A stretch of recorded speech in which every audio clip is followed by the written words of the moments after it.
Gente, então vamos lá. Muito Bom, bom. boa noite a todos. Então, é um prazer estar aqui hoje Boa com mais um noite. Papo Sem Crise, né? Número 33. Bem-vindos, bem-vindas na Semana do Empoderamento Feminino. Hoje vamos receber, então, a Valéria Brandini. Eu conheci a Valéria numa experiência de ciência, tecnologia e arte que teve na Hacienda, né? O ano passado. Sim, estava com E a Lígia. isso.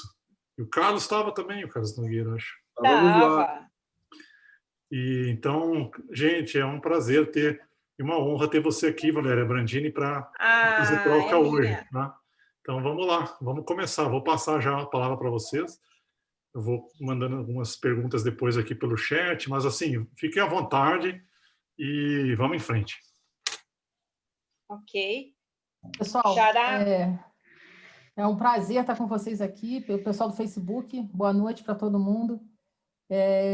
Bom, apresentar a Valéria é até difícil, porque são tantos os títulos que a Valéria tem, e o mais incrível é que o maior título dela é ser essa pessoa que agrega, que junta as pessoas e que tem essa capacidade de unir pessoas, que eu acho assim, fantástica, porque os títulos de nada valem se a gente não consegue agregar pessoas, conectar pessoas.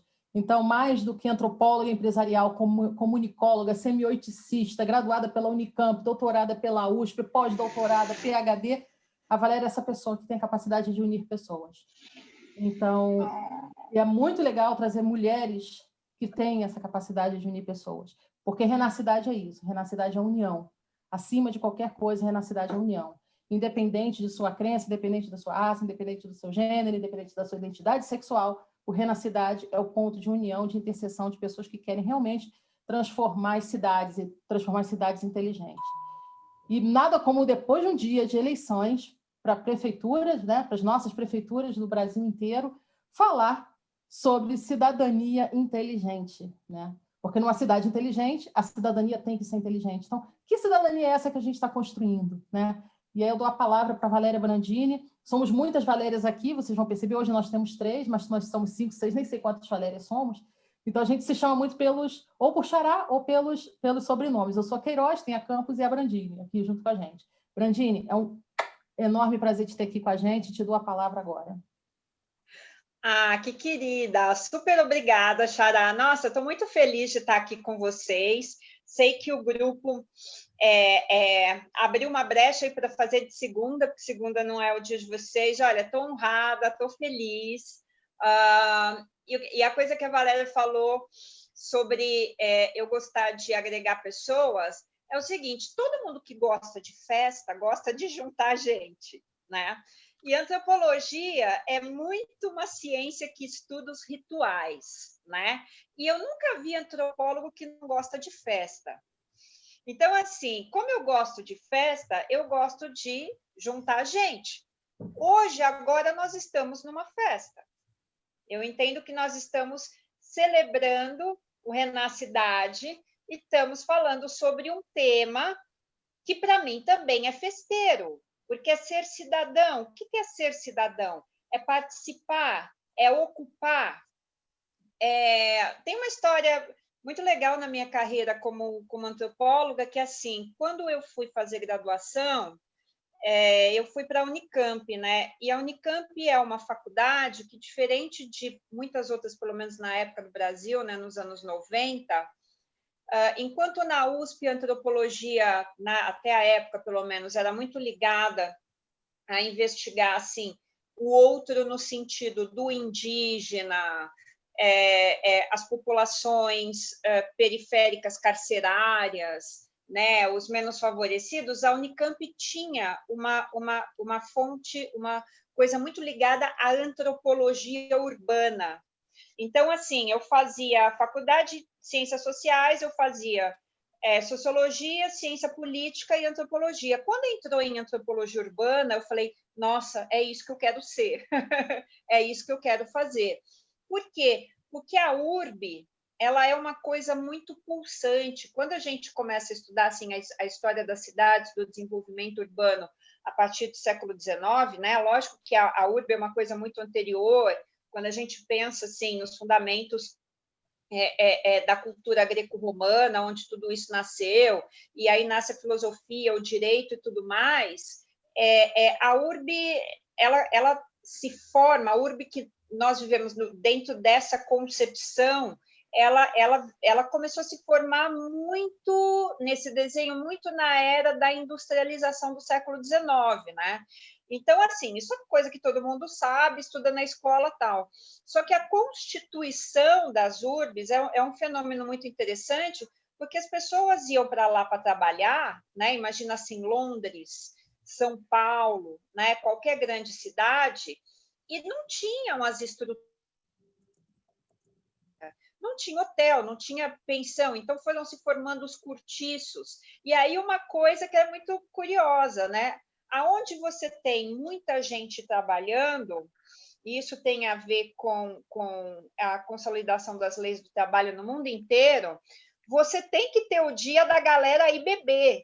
Então, assim, você tem a fábrica, você tem o lugar de dormir, você tem o pub. Talvez o pub certamente veio antes da igreja. Por quê? Porque aonde começa a conformação, opa, é o celular, aonde começa a conformação de uma urbe, você começa a ver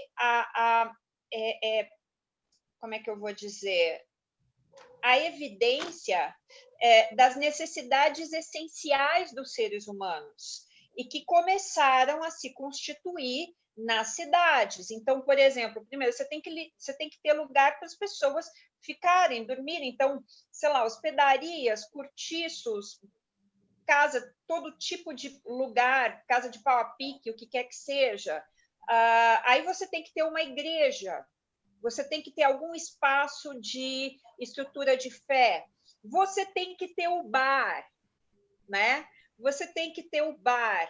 Os pubs eram esse espaço, né? Que no século XIX, os ingleses, aquela frase, você veio aqui para beber ou para conversar, é isso mesmo, que a galera ia, enchia a cara, e por que tem que terminar 11h30, bate o sininho? Porque o inglês é meio viking, né? Então, se deixar, a galera bebe até destruir o pub, a cidade e tudo mais. E aí, uma das coisas mais interessantes, né? Eu fiz toda essa narrativa para chegar nisso, foi o desenvolvimento das praças. Porque o que são as praças? Hoje a gente vê praça, né? Eu tenho bebê, criança pequena, então a praça você leva o bebê, você leva o cachorro, né? Mas a praça é o espaço criado onde os indivíduos, os cidadãos, eles vão se reunir para tomar decisões sobre a cidade.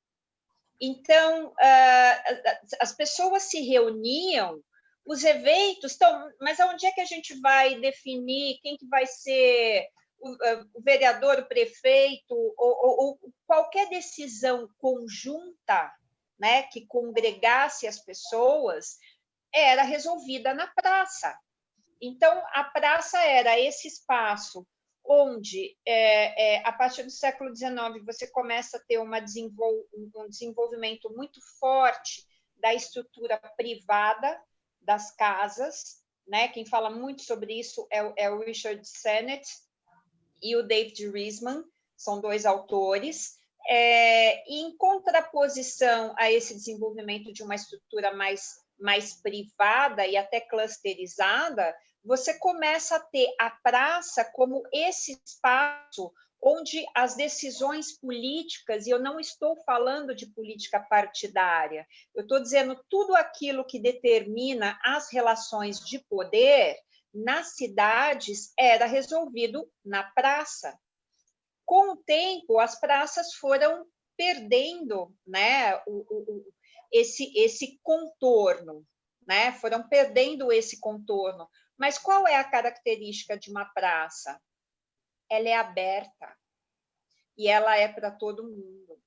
E ninguém é mais dono dela do que o outro. Alguém para tomar o lugar, o espaço da palavra na praça, tem que conquistar, né? Quando você vê assim os grandes discursos de políticos de todos os países, gente, até de Mussolini, era na praça, né? Era na praça. Então é onde as relações de poder por mais desiguais que fossem, naquele espaço, elas assumem uma conformação de equinanimidade, né? Um grupo, para assumir o espaço da palavra ali, tinha que conquistar isso, né? Tinha que conquistar isso. E isso, gente, nada mais é do que o espaço da cidadania. Porque o que é ser cidadão? É fazer parte dessa urbe. Sim, a palavra deve ser conquistada na praça, né? E ser cidadão é fazer parte dessa urbe, mas participar ocupando todos os seus territórios físicos, emocionais, políticos, de lazer, de construção do saber, de interações sociais. Isso é a cidadania. E a cidadania, todo mundo tem o direito a ser cidadão. Mas será cidadão aquele que exercê-la.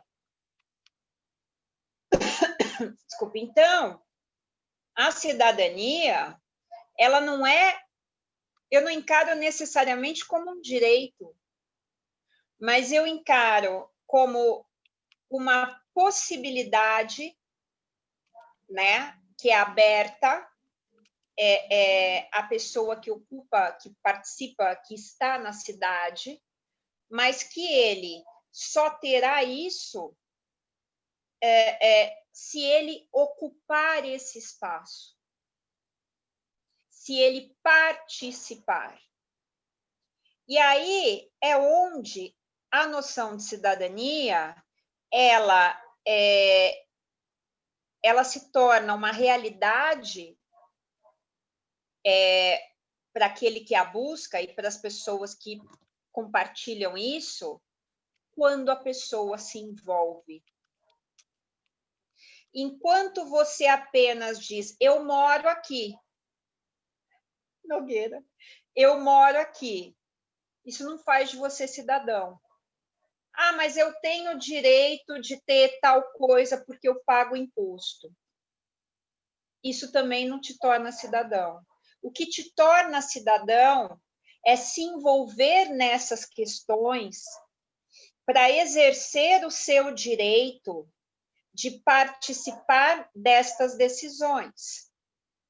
Então, o que eu entendo que é a cidadania inteligente? A praça hoje é o meio digital. Nós aqui estamos numa praça. Nós aqui estamos reunidos numa praça. E cidadãos são aqueles que estão aqui ou em outros lugares em que participam, se envolvendo. Se envolvendo. Porque eu acho que se envolver é mais do que participar. Você pode participar de alguma coisa e está ali de ouvinte, eu chego, ouço, legal, vou embora. Se envolver é realmente criar uma presença onde você vai participar daquilo ativamente. Você vai cobrar e você vai se doar. E eu entendo, na minha perspectiva, que hoje a cidadania inteligente é uma forma de cidadania digital. É uma forma de você ocupar os espaços emocionais, educacionais, sociais, do campo do direito, né? Desenvolvendo relações políticas. O que as pessoas... Muita gente entende política como sendo uma coisa partidária. Não, gente, política significa relações de poder. Para alguma coisa para se reunir um conjunto, um grupo de pessoas e realizar algo, é preciso que essas pessoas se reúnam numa praça, seja essa praça qual for, né? E coloquem as suas perspectivas e discutam sobre aquilo e deliberem sobre aquilo, até chegar a uma resolução politicamente adequada no sentido que venceu aquela que realmente era democraticamente mais aceita. Eu não li o que você escreveu, Ivan, desculpa, apagou para mim. Se política são relações de poder em defesa de interesse dos grupos, composição de interesses. Olha, eu vou te falar que, por exemplo, todo casamento é uma relação política. Qualquer relação é uma relação política.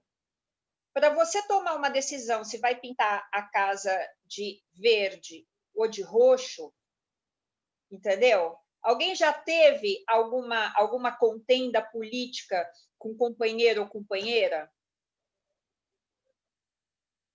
Quem não, né? E aí, como é que isso se desenvolve? Cada um coloca os seus argumentos. E aí, cada um coloca a sua estrutura de poder, né? Ah, mas sou eu que pago, mas sou eu que cuido da casa. Mas você fez da outra vez, então agora o direito é meu, né? Isso é uma relação política, é uma questão que envolve relações de poder. Com filho, gente.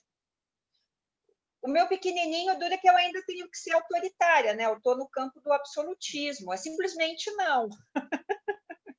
Simplesmente não, porque senão você vai se cortar, você vai se machucar, você vai se matar.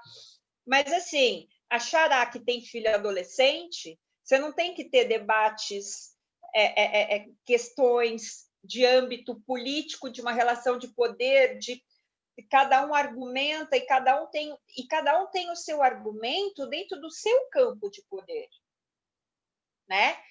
E esse poder muitas vezes não só é equinânime, mas são diferentes mundos. São diferentes mundos, né?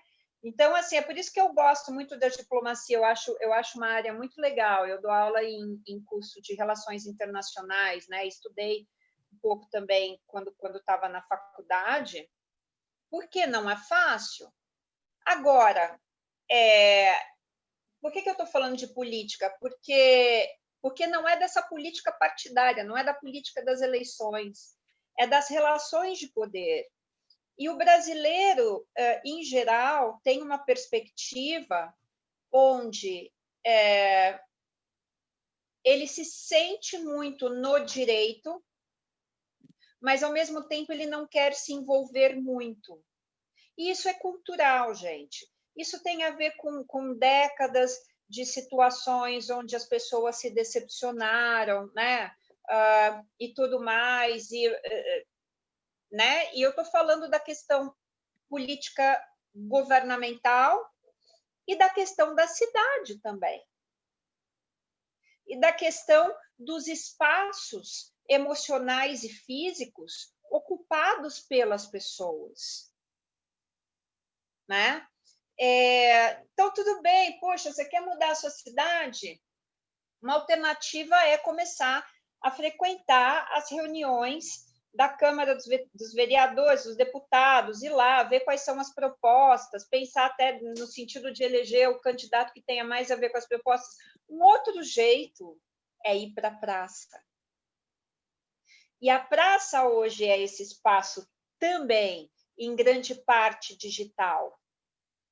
E a praça digital é esse espaço onde você consegue interagir com as outras pessoas para formar o processo de cidadania, porque ninguém participa de uma estrutura de cidadania sozinho. Se tiver um cidadão só, não faz verão. Então, a coisa é um conjunto e a coisa é um conluio. Nossa, estou falando sem parar há 20 minutos, né? Alguém tem algum ponto? Gostaria de... Por mim, pode seguir. E aí eu gostaria de dar alguns exemplos, né? Que está muito bacana, todo mundo quer ouvir. Ah, que bom, obrigada. E aí eu vou dar alguns exemplos, porque às vezes a gente imagina, né, que para construir uma cidadania digital, então você tem que fazer um negócio. Gente, eu vou repetir uma coisa que eu já falei até no Hack in Rio e tal, e assim, eu falo isso faz 25 anos, tá? Então vocês vão me ouvir falar muito mais vezes. A inovação e a diversidade e o futuro está nas bordas. Está nas bordas. Está nos excluídos.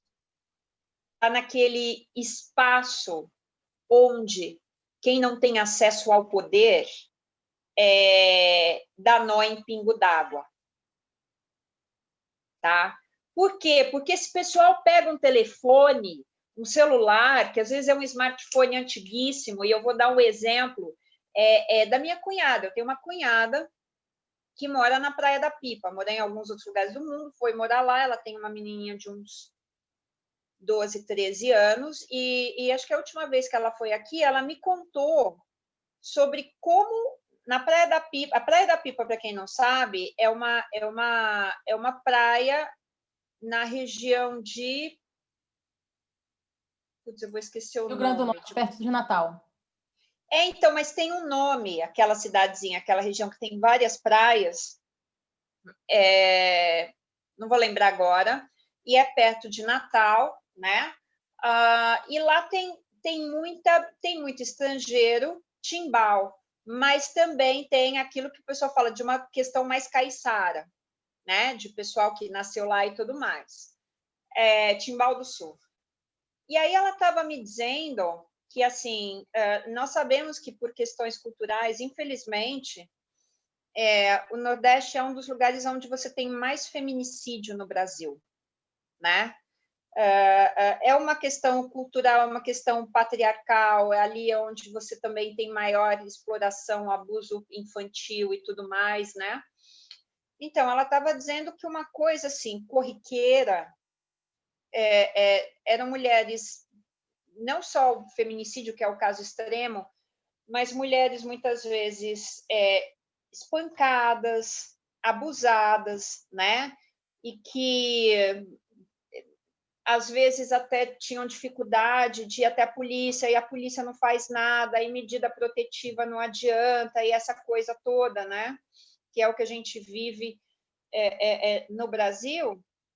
Então, as mulheres, as meninas lá, principalmente as mais jovens, desenvolveram uma coisa que eu vou chamar de uma plataforma de proteção, que começou com um grupo de WhatsApp, onde, quando cada uma estiver em qualquer situação de perigo, manda mensagem para o grupo. E o grupo se aciona. E o grupo se aciona desde ir lá na casa da fulana com um monte de gente, entendeu? Intervém na hora, no momento. Ou então, quando uma das meninas sai com algum cara e o cara, assim, é machista, violento, abusador, elas denunciam no grupo, olha, fulano fez isso, isso, aquilo. E elas colocam situações de outras mulheres que estão sofrendo abuso e não estão, abuso e violência, e não tem coragem, por muitas razões, de denunciar, às vezes porque depende do marido, tem filho e tudo mais. E, gente, eu acho isso um exemplo de cidadania sensacional. Sensacional. Eles pegaram uma coisa que, para mim, a maior estrutura de inclusão digital é o WhatsApp. Entendeu? A inclusão digital é o WhatsApp, né? E elas estão conseguindo mudar, e aí começam a trocar informações sobre feminismo E isso está mudando a cultura da violência ali. Isso, para mim, é um exemplo de cidadania inteligente fantástico, porque elas ocuparam o espaço de proteção e defesa umas das outras. E quando uma situação é muito grave, às vezes até uma situação imediata, elas vão até a polícia e fazem a polícia tomar alguma providência. Então vocês entendem como que a nova praça é o campo digital, é o campo das plataformas, e quando você tem o ímpeto da integração em prol de querer fazer alguma coisa pelo direito das mulheres, pela defesa, se consegue. Se consegue. Gente, eu não estou conseguindo ler aqui Espera aí, deixa eu ver que tem. Eu acho que eu. Escreveram grande, escreve curto a pergunta. Não, mas ela está fazendo a colocação. Ela coloca também o caso da favela em Fortaleza, que eles criaram o apito para parar a violência. Sim, sim. Aí a Ruth pergunta, em que medida e quais iniciativas eficazes para construirmos uma relação de engajamento para desenvolver esse tipo de coisa, Ruth, esse tipo de coisa, porque às vezes a gente pensa que vai ser muito complicado. Vai ser muito complicado. E eu sigo o Simon Sinek, né, do Golden Circle, e eu vi um videozinho dele essa semana falando assim, né? Essa coisa sobre fazer. Ele falou que ele estava fazendo jogging, correndo com um amigo dele, uma corrida, qualquer coisa assim, e que no fim dessa corrida tinha gente, tinha uma galera, eu acho que muitas vezes que nem a galera que distribui água, né? Maçã, banana, tinha gente distribuindo bagels, né? Aquele pãozinho. E que aí ele viu e falou, porra, bagel de graça, acabei de correr, bagel de graça. Aí falou para o amigo, vamos lá. Aí o amigo virou e falou assim, não, mas tem fila. E ele falou, mas é bagel de graça. E o amigo, mas olha a fila. E ele, mas é bagel de graça. Aí ele falou que ficou um tempo naquilo, que aí ele entendeu o seguinte, que, por exemplo, quem quer alguma coisa, enxerga, velho, é bagel de graça. Vamos atrás do bagel de graça. Enquanto outras pessoas conseguem olhar só a fila. Né?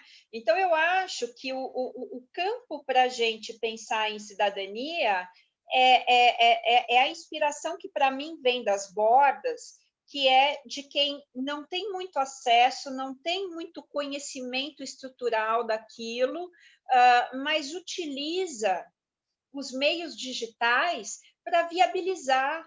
A pessoa não vai pensar muito, vejamos como eu vou construir uma rede de integração e papapá. Não, se você pegar um exemplo da CUFA na pandemia, que até eu já falei em outros eventos, é isso.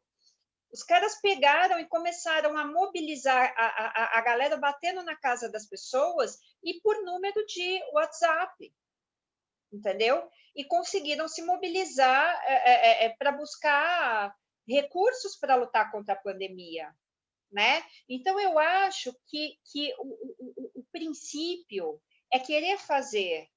E o legal do Smart, né? O legal da praça digital é que hoje você tem muitas tecnologias gratuitas que permitam que você faça de tudo.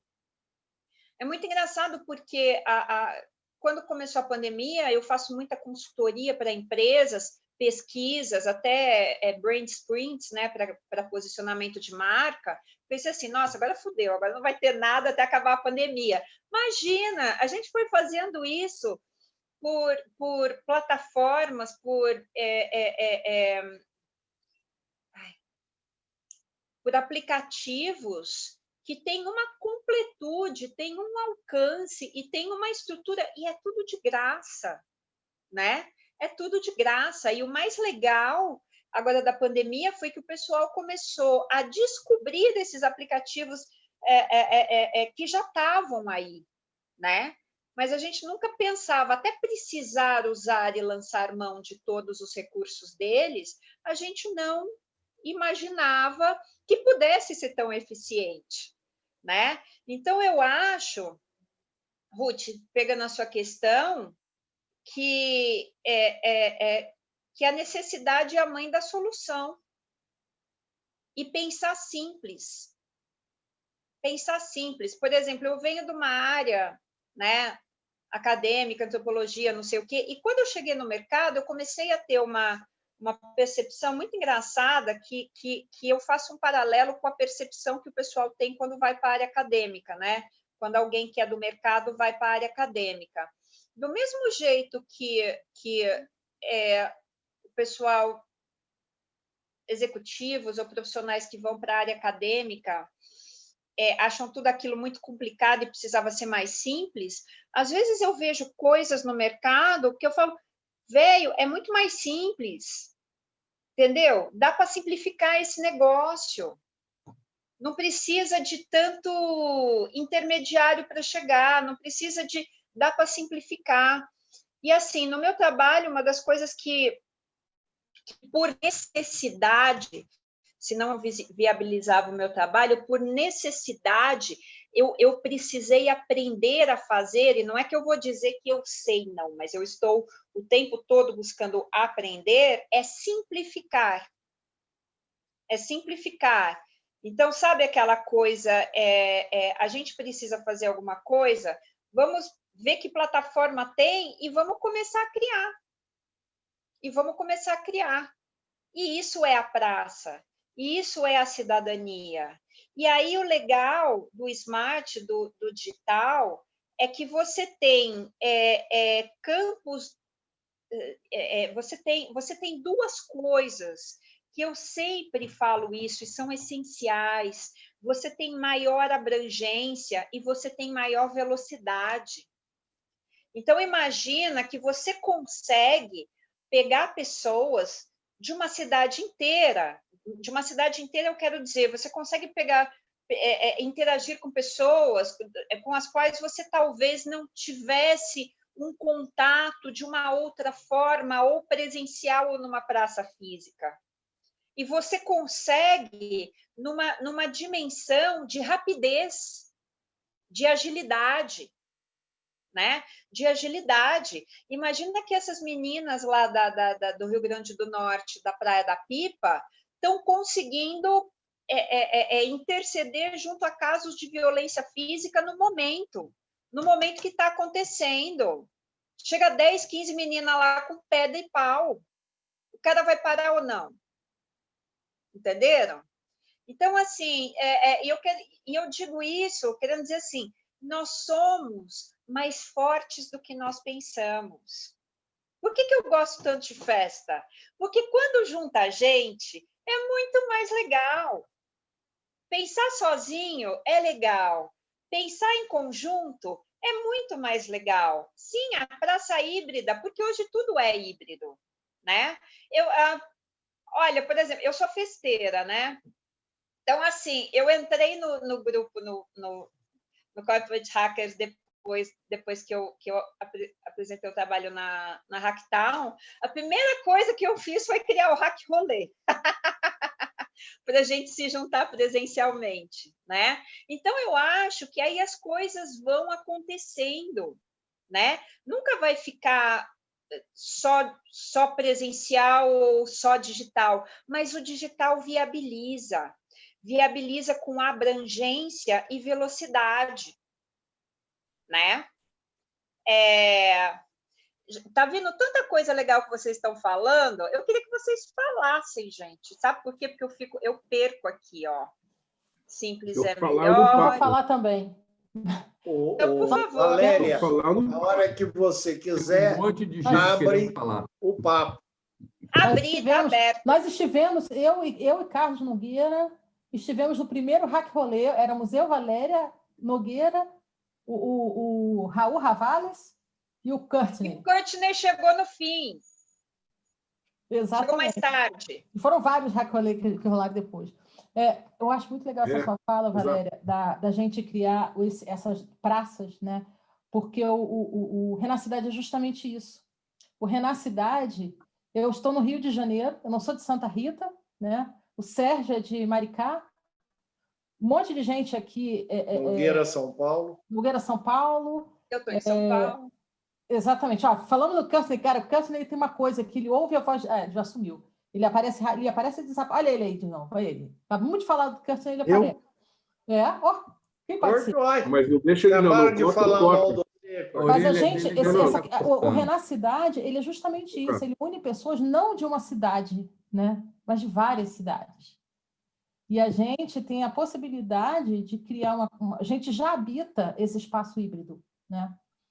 E uma coisa muito interessante dessa cidadania digital e do quanto nós podemos inovar com tudo isso, né, é que os territórios e as falas estão se cruzando. Sim. Estão se cruzando e criando novas culturas e novos territórios e novas falas. Ó, eu posso dar um outro exemplo? Desculpa, vou pegar só um pedacinho mais a palavra. Eu vou dar um outro exemplo da Praia da Pipa também, e que a minha cunhada está envolvida. O pessoal lá tem uma coisa assim... vai tendo desmatamento, né, por várias razões, começam a ocupar a região, começa a perder árvores, não sei o quê, e aí o pessoal criou um projeto que se chama 1000 Árvores, e que começou assim, tem uma galera, eles contactaram uma galera que cede mudas de árvore com uma galera que quer plantar árvore. Eles já estão em 10.000 árvores. Imagina se esse projeto fosse para o Brasil. 1000 árvores, em São Paulo. Que legal. Entendeu? Aonde der para plantar, claro que a gente vive aqui uma estrutura de concreto, né? Mas assim, cara, você tem uma casa, você tem um quintal, você tem um jardim, você tem um espaço para plantar uma arvorezinha que seja na frente da sua casa. Sabe? 1000 árvores. Começou com 100, 500, 1000, 10.000. Imagina se isso pega para outros lugares. E como que é a comunicação deles? Pela praça virtual. Isso é cidadania. Isso é cidadania. E é como? É conexão. Porra, tem essa galera aqui que cede as mudinhas. Galera, vamos juntar. De vez em quando eles fazem uns mutirões de fim de semana, sei lá. Vamos plantar árvore? Vamos. Se envolve as crianças. Já pensou que legal? Já pensou que legal? Ô, Courtney, é um papolestra. Liga o microfone. Eu já falei aqui durante muito tempo, agora a gente abriu. Estamos no papo. Geralmente a gente tem uma hora de falar, mas está tão bacana e as perguntas cruzando. Preferência para o Courtney, que nos honra aí com a... Você está falando muito mal do Renacidade lá no seu grupo, hein, Courtney? Vou mandar um protesto. Tem uma pergunta para a Valéria. Eu posso fazer a pergunta ou você vai fazer a pergunta? Não, eu quero fazer uma pergunta. Vocês estão me escutando? Mas para qual, Valéria? Agora apareceu até uma Valéria nova, Valéria Campos. É a cavalgada das Valérias aqui. Valéria, tem que botar música de fundo, tem que botar a música da cavalgada de fundo. Valéria. Deixa eu contar a minha experiência que eu tive aqui dessa questão da cidadania, foi por conta da pandemia. E assim que logo no início, quando fecharam, né, as cidades, começaram a iniciar as quarentenas, o AgroNews entrou com um projeto, né, de... Valéria, liga a câmera. Ai, peraí, eu vou ligar. Bota o rostinho aí para a gente ver. Tá, pronto. Obrigado. Aí começaram o AgroNews lançou um projeto, né, para tentar juntar as startups com soluções para a Covid, e eu sempre falando, desde fevereiro, gente juntos nós somos mais fortes, nós temos que nos unir. E as pessoas esperando, achando que vai acabar daqui a 15 dias. Eu falei, gente, esse negócio vai demorar. vamos nos juntar, porque juntos nós somos mais fortes. Aí, quando a GONIU apareceu, eu entrei, foi um movimento maravilhoso, nós já estamos há uns 8 meses juntos, e o que a gente descobriu agora é que o mais interessante desse movimento inteiro, todas as soluções que a gente propôs, o que a gente ajudou, com quem a gente participou, foi juntar um grupo de pessoas de Mato Grosso do Sul, de juntar de gente de Minas Gerais, Rio Grande, Mato Grosso do Sul, Mato Grosso do Sul, Rio Grande, Curitiba, Paraná, Rio de Janeiro, São Paulo, Pernambuco. São pessoas de lugares completamente diferentes e houve uma sinergia muito grande e muito interessante. Então, a questão de você realmente o WhatsApp ele junta pessoas, né? Ele agrega, ele te permite essa facilidade, desde que você se permita também a querer se juntar com outras pessoas. É o envolvimento que eu falei, né? Nogueira. Quem pergunta? Eu, depois do Carlos, eu queria falar também. Valéria, eu tinha colocado no Facebook, logo no começo, e eu acho que essa foi a trajetória da sua conversa. A gente olha para Santa Rita do Sapucaí, dentro da Renacidade, como um lugar onde nós queremos testar ideias.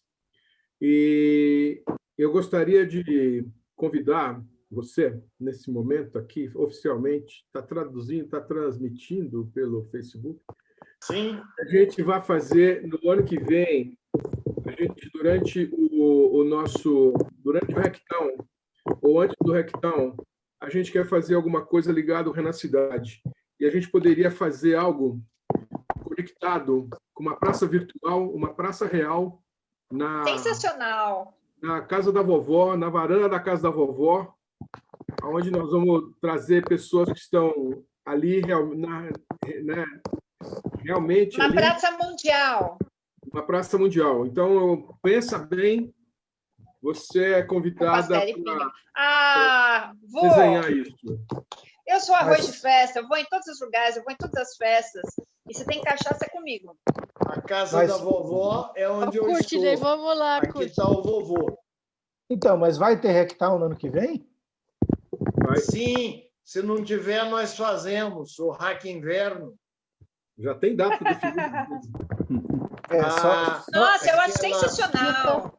O Hack Inverno foi lançado pela Lindália e Valéria Queiroz já para o mês de julho. Olha, dá até para articular com o pessoal de Cittadinanza Digitale da Itália, os amigos meus. Imagina. Que tem um projeto de cidadania digital lá, na La Sapienza. Dá para articular. A única preocupação nossa... E aí, Valéria, vai ser o máximo de feliz para falar de cidadania e a sensacional, né? É porque ele foi meu colega de mestrado e doutorado. Ele vai adorar. De lá, faz uma palestra de lá, e a gente assiste ao vivo na casa da vovó. Isso. Ótimo. O Mesquita Sérgio Mesquita tinha uma pergunta. Vamos lá. O Mesquita estava na sequência. Não, desculpa, não é nenhuma... Era um comentário também sobre essas experiências que você vai aprendendo pela vida. Eu tive que mudar de lugar, que a mulher estava reclamando que eu estava falando alto e estava incomodando ela na televisão. Apanha. É a política dos casais. Isso aí, estava fazendo política. Ela ganhou, tive que sair da sala. Num projeto aqui de ciência e tecnologia na linha da fitoterapia, de gente criar um laboratório de pesquisa e desenvolvimento, acabei conhecendo umas comunidades de apoio à agroecologia, que existe já espalhados pelo Brasil, que é a coisa mais interessante. Você adota, entre aspas, um produtor, paga mensalmente para ele um valor fixo e toda semana ele te devolve em cestas básicas com o que ele produz. Se chover, tiver queimada, não interessa, você continua pagando, que é para ele sobreviver e voltar a produzir. E isso foi uma coisa muito interessante e está se espalhando devagarzinho. Muito simples. E o pessoal se organiza no WhatsApp também. Quem adota, vai lá, busca, traz e coisa. E outro comentário muito rápido também, assim, Valéria, que você falou uma coisa, né, que a periferia nova, a periferia... Isso, a cultura está pegando isso muito forte. Eu fui secretário de Cultura e hoje eu sou de Ciência e Tecnologia. E eu falo que, se não tiver o cultural junto, você pode inovar, você pode criar aplicativos maravilhosos, mas se aquilo não gerar algum tipo de cultura, não vai pegar. Então, você tem que levar em consideração mesmo a periferia, as bordas, para saber realmente o que você está aplicando, que vai ter impacto na população, e não naqueles 2%, 3% que vão poder, né, utilizar, dependendo do aplicativo, ou daquele carro que estaciona sozinho no aeroporto. Né? Isso é muito bonito.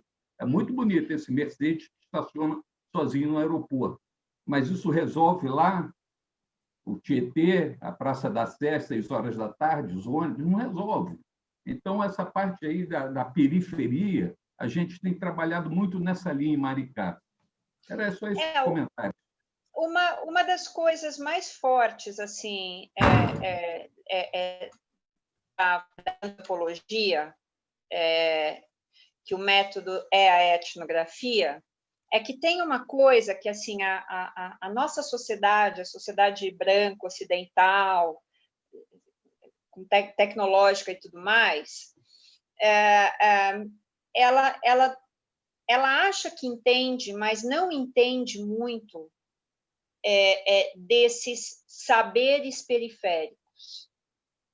Uma coisa é eu fazer um livro de história, ir lá entrevistar a dona fulana, não sei o que tal, que até aí é um campo sociológico ou psicológico ou da área de economia, não sei o quê.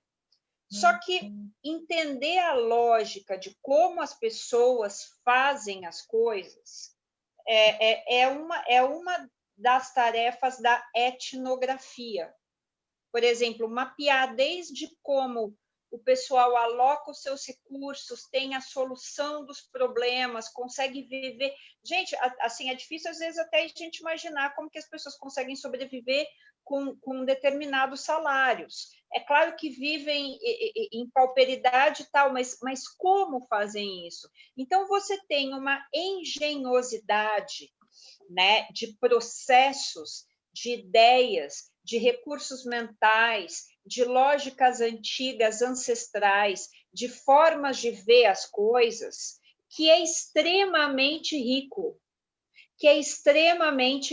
Eu tenho uma colega, a Ilane Yacoub, que ela ficou morando, acho que 2 anos na favela, e ela justamente, numa das favelas do Rio, e ela justamente fazia esse trabalho de mapear esse tipo de coisa, né, esses saberes para empresas, né? E aí você tem, na favela, você tem outros tipos de comunidade, você tem na juventude, entendeu? E tudo isso está no campo das bordas. Então, é muito essa coisa de dar nó em pingo d'água, de ter uma inventividade forçada pela necessidade, que se você paga um monte de engenheiro, um monte de designer e um monte de gente que vai desenvolver design thinking, não tem em si esses recursos para chegar. Né? Então, por isso que eu acho muito valioso, porque faz 25 anos que eu ando nessas bordas, e a riqueza é incrível. Então, por exemplo, você dá estrutura para essa galera desenvolver coisas, aliás, eles estão desenvolvendo sozinhos com o WhatsApp, entendeu? A gente que vai lá buscar entender como que eles estão fazendo. O movimento negro, o feminismo negro veio muito assim. Eu tenho ex-alunas que hoje são youtubers e trabalham para marcas e tudo mais, e o trabalho começa de formiguinha por esses contatos que permitiram que muitos grupos que estiveram a vida inteira excluídos conseguissem se conectar, né? Então, por exemplo, isso começou a fazer com que a literatura, né, sobre o feminismo negro, a literatura sobre a história não oficial dos negros começasse a circular e dar um sentido de pertencimento, orgulho, recuperação das raízes, e tudo isso foi por meio dessa praça digital que eu digo. Por isso que eu acho que o campo está aí, está na praça digital, chegando até as bordas. Valéria, você trazer o exemplo da Elaine me deixa muito feliz, que eu gosto muito da Elaine. A Elaine, ela fez um trabalho, não foi qualquer favela do Rio de Janeiro, não, foi na Barreira do Vasco, né? É uma favela bem barra pesada que fica na zona norte do Rio de Janeiro. E ela fala exatamente desse movimento de pertencimento, você pertencer a essa comunidade, esse é um movimento muito interessante. E ela traz um exemplo muito interessante, muito legal, que quando a gente está falando de economia compartilhada, lá atrás, essas pessoas que vivem com esses salários muito baixos, eles já praticam isso. E ela trouxe um exemplo numa das falas dela, que ela fala que, numa ocasião, todos os dias, uma vizinha dela, que acabou se tornando amiga, porque ela foi morar dentro da favela, né, pedia panela de pipoca da vizinha. Fulana, vai buscar panela de pipoca na casa cicrana, vai buscar panela de pipoca. E um dia ela chegou para essa vizinha e falou assim, Fulana, por que todos os dias você pede uma panela de pipoca, por que você não compra uma panela de pipoca? Afinal, não é tão cara assim a panela de pipoca, né? E aí a vizinha mostrou, olha o tamanho da minha cozinha. Você acha que cabe a panela de pipoca aqui? Eu não vou estar usando essa panela de pipoca todo o tempo. Eu só preciso dessa panela de pipoca por 1 hora no dia. E aí eu pego a panela de pipoca com a vizinha. E a vizinha pega uma matéria. E é assim que a coisa funciona. E é assim que... Então, quando a gente fala de compartilhamento, né? Envolvimento. A gente fala na nossa posição de eu tenho tudo, agora eu estou numa boa, numa linda, compartilhando. Quando, na verdade, as bordas, por uma questão de necessidade, já compartilham. Porque o problema, eles encontram a solução dos problemas. A gente fica ideando problemas para encontrar soluções, e às vezes a gente primeiro encontra a solução, depois encontra o problema, né? Muitos startups eles têm em função disso, porque não sabem... Eles têm uma estrutura... Desculpa. E eles têm uma estrutura de recursos de vivência, que é o que eu falo, um engenheiro, um PhD, uma pessoa que trabalha com design thinking não tem. É por isso que eu acho que é sensacional. Eu tive uma experiência, claro, que não se compara, né? Mas que foi morar quase 3 anos numa comunidade, que foi a moradia estudantil da Unicamp. A gente não tinha nada, meu banheiro não tinha água quente, eu enrolava numa toalha e ia tomar banho nos vizinhos. Tudo que a gente tinha, como ninguém tinha nada e todo mundo era estudante, ninguém tinha uma casa mobiliada, tudo era compartilhado. Né? E funcionava, e acho que foi uma das épocas mais... A gente não tinha nada, mas foi uma das épocas mais felizes da minha vida. E o interessante desse habitar esses espaços, dessa cidadania inteligente, onde a gente habita esses espaços híbridos, né? É compreender como a sociedade já está pedindo por essa migração para esses espaços híbridos, né? Nós tivemos um índice de absenteísmo enorme nessas eleições e, na verdade, nós já temos tecnologias, inclusive, para fazer essa votação de casa, e a gente não faz, né? Courtney, eu vou dar uma última chance para os homens falar, depois eu queria que só as meninas falassem, a Karen, a Marcela, o Ruth. Então, Courtney, ou fale agora ou cale-se para sempre. Eu tô quietinho aqui, amigo. Bota a mulherada para falar aí.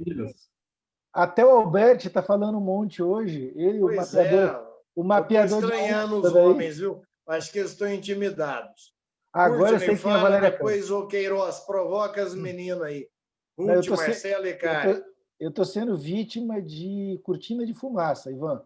A Valéria Campos é a Valéria Micucci. Só que ela nunca se apresentou como Campos. Pois é. Agora que apareceu o rostinho dela, eu falei, agora eu sei o que ele está falando. E a Karen fica escondida através dessa foto dela de 20 anos, parecendo a minha do LinkedIn, só de garota propaganda. Cara, tem muita coisa... Não, mas a Karen ela vinha assim, tá? A Karen assim, tá? A Karen não mudou, não. Não, mas essa carinha dela aí é de garota propaganda. Tirada lá na época... Mas é que é mesmo de garota propaganda, Karen. Mas deixa eu perguntar uma coisa para vocês, aproveitando que estamos aqui reunidos neste momento e falando de favelados e eleições e coisas do gênero. Hoje começou o Pix. E eu tinha falado uma coisa engraçada. Eu tenho uma mania de toda vez que alguém vem me entregar alguma coisa na pandemia, ou o garçom, eu sempre perguntava, mas o cara te paga mesmo a comissão que eu vou botar aqui? 90% deles falavam não. Você pode botar o que for aí, não cai para mim. Como eu não andava com dinheiro, não tinha muito o que resolver. Eu falei para todo mundo no último mês, vem um tal de Pix aí. Então você vai chegar, eu vou pagar a coisa, você abre uma conta Pix, eu vou descer com o celular e vou fazer um Pix para o seu celular. Puta, o cara vai entregar não sei o que aqui hoje de tarde. Fiz um Pix da gorjeta para ele. Pensa no entregador pulando de felicidade, descobrindo o ovo de Colombo em pé. O cara falou, agora chupa! Vou ganhar minha comissão a 3x2. E é uma coisa engraçada, porque muito assim, bom. A comissão que a gente... Olha só a loucura que é. Você vai no restaurante, gasta lá R$100 com a família. Aí você fala, vou dar 10% de gorjeta, mais R$10. Daqueles 10% sai custo de transação, sai o imposto que o restaurante paga. Não chega nem 5% para o coitado do garçom, ou pior ainda, para o integrador. Olha como a gente é alucinado nesse país de colocar carga em cima de quem não pode ter carga. Né? O cara faz... mas tem muitas vezes, Courtney, mas muitas vezes essas gorjetas elas são rateadas para todo o grupo. Mesmo assim, tem carga. Na sua maioria das vezes é assim, né? Rateado para todo grupo. Quando o patrão faz isso, tá? Na maioria das vezes o entregador fala mesmo, não, se está no cartão a gente nem vê. É só o espécie. Não, e outra. Aí eu fui olhar o outro lado, que é a menina da pizzaria aqui, que eu sempre compro pizza, porque os meus filhos moquenses adoram pizza. Eu vou falar com ela, eu falei, você paga? Ela paga, ela é uma das que paga. Mas como é que você faz? Não, eu pego o slip lá do cara e pago para ele, porque tem cara que faz 10 entregas, tem cara que faz 5, tem cara que faz 30, né? Como é que eu não vou pagar? Eu falei, mas o que você faz? Não, eu pago um a mais. Aí quando vem imposto, não, aí depois a contabilidade dá um jeito. Quando eu organizei, a Rede Orça, ela paga a falida Rede Orça, 10 anos depois que eu saí, ela faliu, e também o Otom, eles tinham lá um sistema de pontos. Tudo que entrava era contabilizado e rateado no salário. Eu acredito que seja, mas os pequenos sempre são roubados. Ok? Courtney, se você encerrou, eu vou cutucar as meninas. Ruth, Karen, Marcela, quem fala? Karen, você tem que botar a sua fisionomia. Uai, saiu, pareceu Dalmer, que susto. Aí, Courtney. Oi, gente. Mudou de lugar. É que eu estou em 3 lugares ao mesmo tempo. Tudo bom? Conservada, informal, egípcio antigo. Tá vendo? Não é foto antiga, que ela é bonita mesmo. Não, eu conheço a Karen do século passado. É igualzinha, não mudou nada. Então, gente, obrigada, Val, adorei tudo. Essa questão da praça, adorei a comparação com o virtual. Só tenho que defender meu design thinking, a única coisa que eu vou defender. Ah, não, porque claro. A gente usa a etnografia como primeiro passo, né? Então, em muitos casos, a gente vai na casa das pessoas e observa simplesmente como faz. Pouca gente faz isso direito, mas, assim, quem segue a teoria corretamente... Eu entendo. Não, é que a etnografia que eu estou falando é uma etnografia científica mesmo, que no mercado não dá para a gente fazer. Às vezes que dura meses, né? Dura meses. Não, mas então, em DT, se você faz um projeto inteiro, completo, direito, não um sprint, você faz. Mas é porque muita gente faz errado e bota o nome errado, né? Olha, eu faço etnografia para o mercado há uns 15, 20 anos. Não dá para fazer, não é igual a etnografia de verdade. Não dá. Você pega muita coisa do comportamento, mas você não pega aquilo que a gente chama de determinante fundamental, porque não tem tempo hábil para fazer isso. Você pega, como é que eu posso dizer? Você pega insights. Você pega insights, verdade. Uhum. Mas você não tem um mapeamento etnográfico a contento. Né? E qual é o tempo que você acha o suficiente? E o número de pessoas? Existe isso? Olha, não existe, mas você tem que ter um tempo de convivência. A etnografia tem uma... Eu vou dar um exemplo de etnografia. que é muito curioso. Tem um método que o Winking fala, Ives Winking, que é, se você for todo dia numa praça, durante, sei lá, umas 2, 3 semanas, e todo dia você vai ver a mesma coisa. Daí, umas 3, 4 semanas que você vai lá, tipo, todo dia nos dias, como que eu posso falar? Dias de trabalho, não nos fins de semana, porque aí muda. Em algum momento, você vai começar a enxergar coisas que você não enxerga a olho nu. É onde você atinge, né, esse olhar carnal. Profundidade. É esse nível de profundidade. Então, não é uma crítica, porque é uma crítica à minha etnografia também, porque eu também faço isso no mercado, e eu sou antropóloga, só que os tempos e movimentos que a gente tem para o mercado, você consegue pegar insights. Aí, pegando esses insights, você pode até aí desenvolver uma pesquisa quantitativa, né, para ver a incidência desses insights, mas é diferente de uma etnografia, como que você faz muitas vezes. Eu tive a oportunidade de fazer isso com bolsa de estudo, mas aí é outra coisa, dos bons tempos que a gente tinha fomento à ciência no Brasil, né? É outra coisa. Mas não entenda que é nada contra o design thinking, não. Não, imagina, é só para aprender mesmo. É só para aprender mesmo. É uma crítica até o que eu faço mesmo. O que eu digo é o seguinte, a etnografia, quando ela tem um nível de profundidade a contento, você consegue pegar insights, mas você nunca vai conseguir pegar o nível de profundidade de conteúdo de uma etnografia científica. Mas os insights, perto de muitos outros tipos de pesquisa, os insights da etnografia são até muito bons. Legal, obrigada pela aula. Ok, Ruth e Marcela, o que vocês falam? Meninas? O Alberto quer falar. O Alberto está aflito. Ô, Alberto, essa muguegada tomou conta, não deixa você falar, poxa. Manda a brasa. Não, boa noite. Eu só... Não, se não tiver nenhuma pergunta, eu queria colocar duas coisinhas. Uma primeira, que é o seguinte... Bom, parabéns pela fala, Brandini. Foi excelente aí. Obrigada. A gente entendeu um pouquinho mais essa questão tudo que você coloca, né, de antropologia e de...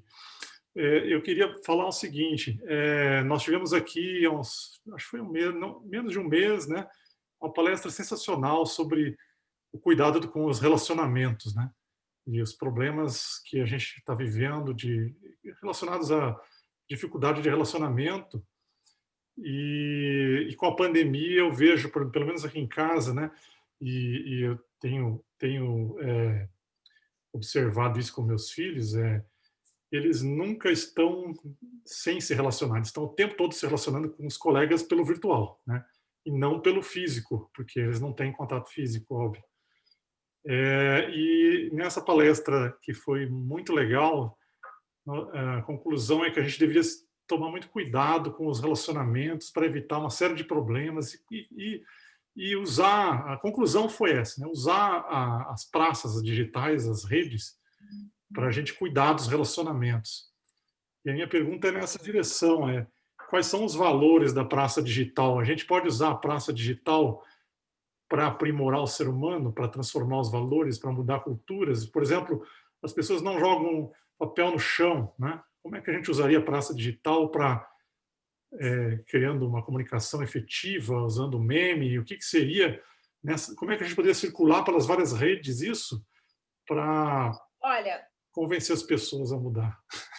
Olha, tem uma diferença que eu acho que da praça para a Ágora, né?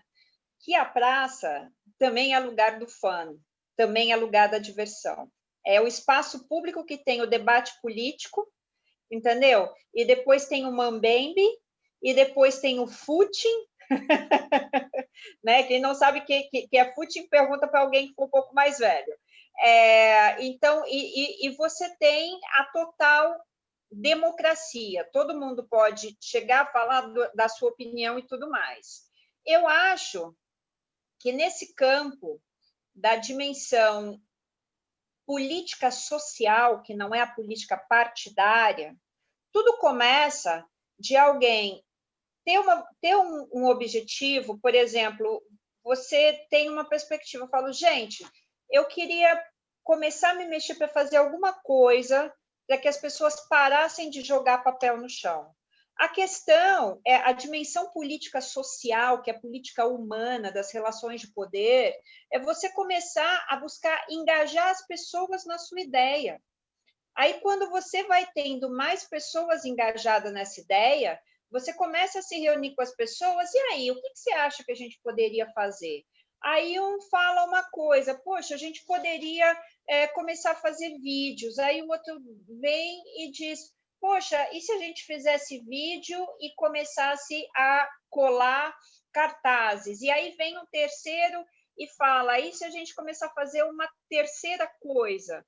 Né? Então, o processo, que é o processo da dinâmica político-social, ele é esse, e ele é esse há milhares de anos. Né?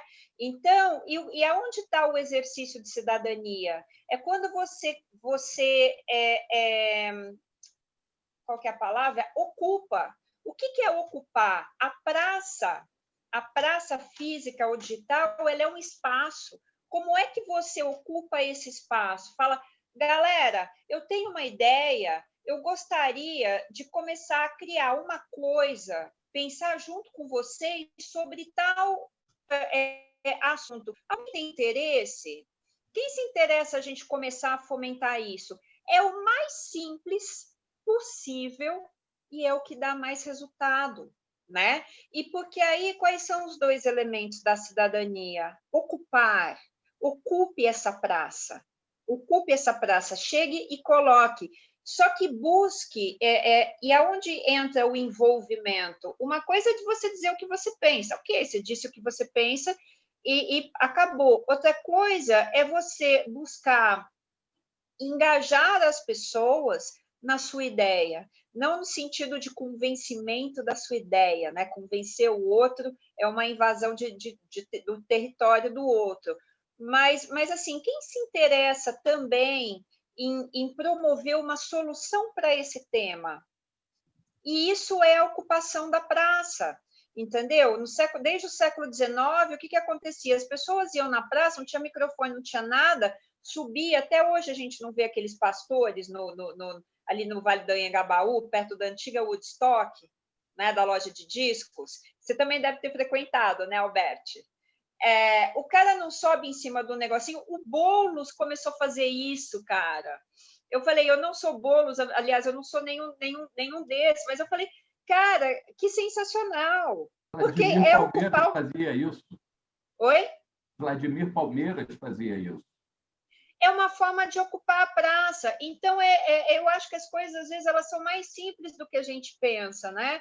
Por isso que eu gosto muito de ver como é o pensamento das bordas, porque nas bordas não tem muito planejamento, né?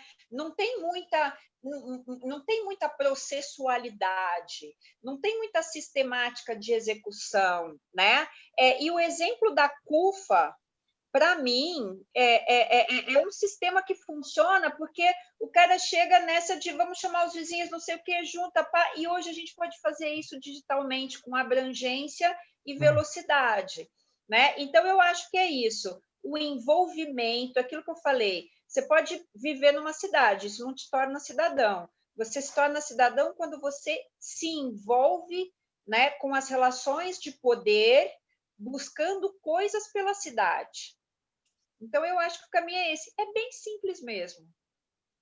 Você, Alberto? A sua fala me trouxe uma coisa assim, muito interessante, que eu até fiz algumas anotações aqui. Praças, pessoas, política mais participativa e arquitetura. Por que eu trago arquitetura? Né? Porque o conceito da arquitetura é a ocupação dos espaços públicos. Né? O espaço, a arquitetura ela é feita para que as pessoas ocupem aquele espaço público. E a mesma coisa deve acontecer no ambiente digital. Nós temos que criar uma arquitetura dentro do ambiente digital que propicie essa união das pessoas. Então, agora, a gente fala de duas formas de arquitetura. Né? A gente fala da arquitetura do urbanismo e da arquitetura do ambiente digital, uma arquitetura que convide as pessoas a um movimento mais participativo, a uma política mais participativa, né? Então, isso que você falou, Valéria, tem muito a ver com uma ideia... Valéria qual? As duas. As duas, Valérias. Tanto a resposta quanto essa colocação da Valéria Queiroz, né? Conversando com o Estevão, que hoje não pôde estar aqui, a gente enxergou é óbvio, né? O físico ele é influenciado pelo virtual e vai ser cada vez mais influenciado pelo virtual. Isso já está acontecendo a passos largos. O próprio 5G é um exemplo disso, né? Uma grande mudança no 5G em relação ao que eram as redes de comunicação por causa da virtualização, né? E o virtual se moldando ao físico. Então, esses ambientes, né, híbridos, eles vão um refletir no outro, né? E aí você teria, na verdade, uma praça física e várias praças virtuais em outras realidades, e tudo isso uma coisa alimentando a outra, né? E aí eu entendi da sua resposta que a presença, né? A presença na praça e a boa ocupação, digamos assim, se você quer fazer alguma transformação, você tem que ocupar essa praça digital e ser cidadão nessa praça, né? Sim. E aí o que eu assim até uma questão que existe muitos relacionados, né? Tem muito grupo de WhatsApp, eu participo de vários aqui no meu bairro, por exemplo, tem 2 grupos de WhatsApp, eu já postei trocentas vezes coisas que acontecem no Renacidade lá e nunca ninguém nem deu um joinha, nem entrou, né? Então, assim, eu acho que é falta de a linguagem também, a comunicação que eu uso lá e aquilo que as pessoas, para elas enxergarem isso como e se envolver e virem para essa praça, né? Porque senão elas ficam as pessoas têm que enxergar valor naquilo e elas têm que estar dispostas. Eu acho que a questão também imagina, alguém sobe num banquinho numa praça e começa a falar para quem estiver lá. Um monte de gente também vai passar e vai falar, não quero saber disso, não. Mas aí vai parar uma pessoa, vai parar outra pessoa, né? E aí as pessoas que tiverem interesse vão se concatenar. Nesse sentido, não é muito diferente da praça física. E o Carlos falou sobre a questão da diferença do cara a cara. Eu acho que isso é mais para a gente que é de uma geração mais passada. Se você for ver assim a molecada hoje, eles não veem diferença muitas vezes de interação do presencial com o online, porque eles estão muito mais online. Então, uma coisa feita online, ela tem um impacto talvez até maior, porque você tem ali os registros daquilo que foi falado, né? É diferente de, fomos lá, conversou e isso esvaneceu, né? Outro dia eu lembro que a Lídia Zuin fez um post na coisa dela, de uma matéria que ela fez, que essa geração nova não gosta de falar por telefone, que sente que falar por telefone é uma invasão. Então, vocês percebem como que é uma outra lógica cognitiva, onde o presencial ele pode até se tornar invasivo muitas vezes, porque a linguagem e a estrutura relacional de comunicação está muito mais no online. É a mediatização digital, né? Ela acaba sendo, ela molda e se torna o meio referencial da comunicação. Então, por esse prisma, eu acho que daqui para frente a praça acaba se realizando mais no digital e se consolidando no físico. Sensacional. Ok, nós estamos com 5 minutos para 8h30. Queiroz, como é que você quer conduzir? Ou vamos tapear Brandini e ir até meia-noite? Eu chego um momento que minha cervical começa a reclamar um pouco também. Eu tenho que ver o bebê antes de dormir. Cara, foi um papo assim, um papo alto astral. Antes disso, Queiroz, me permita, Eu queria pedir desculpa ao pessoal do Facebook, está dando uma redundância de som, tanto minha quanto Nogueira, então a gente hoje não acompanhou. Tivemos que desligar a câmera do Facebook para não dar redundância. Vamos tentar ver o que há e, na próxima, trazer as perguntas do Zoom, do Facebook. Queiroz, desculpa. Siga em frente. Beleza. Então, por mim, cara, eu estou super feliz. Foi um papo assim muito interessante, muito profundo da criação, e mais do que isso, né? Nós criamos aqui, mais uma vez, a nossa praça, né? E estamos exercendo a nossa cidadania inteligente. Queria agradecer muito a Brandini pelo eu que agradeço do assunto, que é um assunto de extrema complexidade, que ela faz parecer tão simples, né? Porque tem que ser. E esse que é o mistério, né? A gente conseguir simplificar a complexidade e trazer, assim, a gente conseguir trazer soluções. Então, Valéria, muito, muito, muito grata pelo papo de hoje, foi um papo muito bacana, gostei muito, eu que agradeço, muito, muito feliz. Obrigada. Eu fico satisfeito. Gostaria de atentar para uma reflexão que Alberto e eu estamos meio de lado transferindo a moderação e liderança para Queiroz e para o Nogueira. Fico feliz que assim a gente vai se poupando, né, Alberto? Às vezes a tarefa pesa muito e é bacana ver. Antes que o Alberto encerre e a Brandini faça sua palavra de despedida ou vice-versa, eu queria dizer que se alguém quiser ficar depois para debater o que está ocorrendo na tarefa, o que foi, Nogueira? Mesquita, que está aqui do meu lado. Mesquita. Mesquita. Então, pela ordem, o Mesquita fala a última palavra dos homens, a Brandini fale sempre quando quiser, e o Alberti encerra ou prorrogue até meia-noite. E depois, quem quiser, eu gostaria de aproveitar o Courtney para trocar uma ideia aí, Courtney, se você não tiver com o tempo esgotado, ok? Mesquita. Primeiro, eu vou mostrar o que chegou hoje para a gente, saiu do forno e chegou hoje. Vou mudar a imagem aqui por causa da luz. E não sei se vocês estão vendo aí, é o livro Prêmio Novos Pesquisadores. Esse livro chegou hoje para a gente, é um projeto que nós temos aqui na Secretaria, onde os estudantes do 9º ano do Fundamental e 3º ano do Médio escrevem um artigo científico sobre Maricá.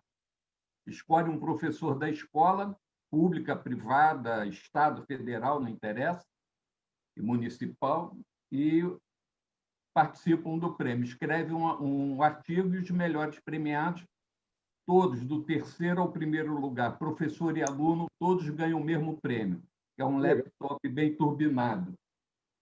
E esse livro, acho que a Valéria até vai achar interessante. 2/3 do trabalho de 17 e 18, que foram as 2 edições que tiveram esse prêmio,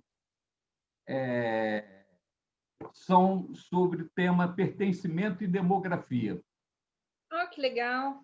Aí tem a seção ciência e ética e políticas públicas sustentáveis, mas 2/3 é demografia e pertencimento. E isso assim, deixou a gente também assim, nossa, que coisa boa, né? Porque realmente discutindo o município, que a ideia do prêmio é fazer isso, a gente brinca, a criança conhecer os sabores, os cheiros, os sabores e os saberes do município. E o resultado veio bem nessa linha. Fizemos o de 19, o de 20 acabou não acontecendo pela pandemia, mas o 21 vai acontecer, mesmo que a pandemia ainda continue aí, mas aí ele vai acontecer virtual.